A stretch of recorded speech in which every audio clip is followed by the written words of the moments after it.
பிரியமானவர்களே, இயேசு கிறிஸ்துவின் இணையற்ற நாமத்தில் உங்களை வாழ்த்துகிறேன்.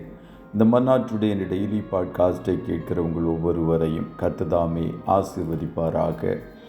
யோபு 5வது அதிகாரம் 9வது வசனம் இப்படியாய் கூறுகிறது: ஆராய்ந்து முடியாத பெரிய காரியங்களையும் எண்ணி முடியாத அதிசயங்களையும் அவர் செய்கிறார் என்பதாக. பெரிய காரியங்களும் அதிசயங்களும், கிரேட் அண்ட் மார்வலஸ் திங்ஸ் என்ற தலைப்பின் கீழ் இன்றைய மன்னாவை தியானிக்கப் போகிறோம். நாம் ஆராதிக்கிற தேவன் மகா பெரியவர். அவர் சர்வ வல்லமை உள்ளவர். அவருடைய செய்கைகள் விவரிக்க முடியாதது.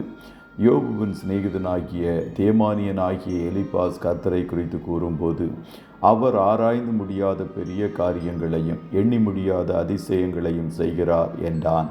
யோபுவும் கர்த்தரை குறித்து அதே வார்த்தைகளை யோபு 9:10 கூறினார். நாம் காண்கிறவை அத்தனையும் அவருடைய வார்த்தையால் உண்டானது. தேவன் வெளிச்சம் உண்டாக கடவுது என்று சொன்னார். வெளிச்சம் உண்டானது. அப்படியே ஆகாய விரிவு, வெட்டாந்தரை, சுடர்கள், ஜீவ ஜந்துக்கள், பறக்கும் பறவைகள் மற்ற எல்லாவற்றையும் சிருஷ்டித்தார்.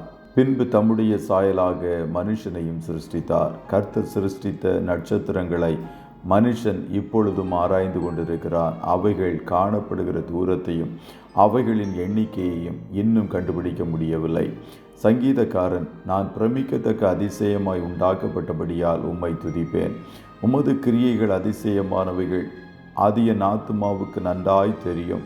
நான் ஒளிப்பிடத்திலே உண்டாக்கப்பட்டு பூமியின் தாழ்விடங்களிலே விசித்திர வினோதமாய் உருவாக்கப்பட்ட போது என் எலும்புகள் உமக்கு மறைவாயிருக்கவில்லை. என் கருவை உம்முடைய கண்கள் கண்டது.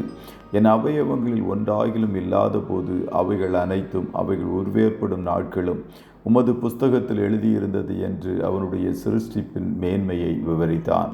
கர்த்தருடைய பிள்ளைகளே, தேவன் பெரியவர். அவர் உங்களுக்காக பெரிய காரியங்களையும் அதிசயங்களையும் செய்கிறவர். அவைகள் உங்களுக்கு ஆச்சரியமாகவும் அதிசயமாகவும் இருக்கும். இஸ்ரவேல் ஜனங்கள் வனாந்தரத்தில் தங்களுடைய அவிசுவாசத்தினால் தேவனுடைய வல்லமையை மட்டுப்படுத்தினார்கள். அதுபோல தேவனுடைய வல்லமையை ஒரு நாளும் நீங்கள் மட்டுப்படுத்தாதிருங்கள். அவரால் எல்லாம் கூடும். அவர் சொல்ல ஆகும், கட்டளையிட நிற்கும். நான் மாம்சமான யாவருக்கும் தேவனாகிய கர்த்தர், என்னாலே செய்யக்கூடாத அதிசயமான காரியம் ஒன்றுண்டோ என்று கர்த்தர் கேட்கிறார். மனுஷனால் கூடாதவைகள் எல்லாம் தேவனால் கூடும். ஆகையால் உங்கள் தேவைகளை அவரிடம் சொல்லுங்கள். உங்கள் கவலைகளை எல்லாம் அவர் மேல் வைத்து விடுங்கள். அவர் மேல் நீங்கள் வைத்திருக்கிற நம்பிக்கை ஒரு நாளும் உங்களை வெட்கப்படுத்துவதில்லை. கர்த்தர் உங்கள் வாழ்க்கையில் பெரியவராய், அதிசயம் செய்கிறவராய், துரிதமாய் வெளிப்பட்டு உங்களை மகிழ பண்ணுவார். கர்த்தர் உங்கள் ஒவ்வொருவரையும் ஆசீர்வதிப்பாராக. நல்ல தகப்பனே, உம்மை நன்றியோடு துதிக்கிறோம். இந்த மன்னாட்டுடைய டெய்லி பாட்காஸ்டை கேட்கிற உம்முடைய பிள்ளைகள் ஒவ்வொருவரையும் கர்த்தர் ஆசீர்வதிப்பீராக.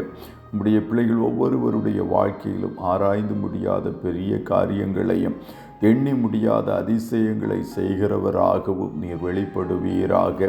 என்னென்ன காரியங்களுக்காக உம்முடைய பிள்ளைகள் ஜெபித்து கொண்டிருக்கிறார்களோ அந்தந்த காரியத்தில் ஒரு அதிசயத்தை, அற்புதத்தை கர்த்தர் துரிதமாய் செய்யும் என்று சொல்லி ஜெபிக்கிறோம்.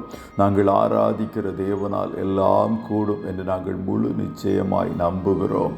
உம்முடைய பிள்ளைகளுடைய விசுவாசத்தின்படியே பெரிய காரியங்களை நீர் செய்ய போகிறீர். அதற்காய் ஸ்தோத்திரம். இன்றைய தினம் உம்முடைய பிள்ளைகள் கையிடுகிற எல்லா வேலைகளையும் ஆசீர்வதியும். போக்கிலும் வரத்திலும் உடனிரும். ஆட்டுக்குட்டியானவருடைய இரத்தத்தை ஒவ்வொருவர் மேலும் தெளிக்கிறேன். இயேசுவின் நாமத்தில் வாழ்த்தி ஜெபிக்கிறோம் நல்ல பிதாவே. ஆமென், ஆமென்.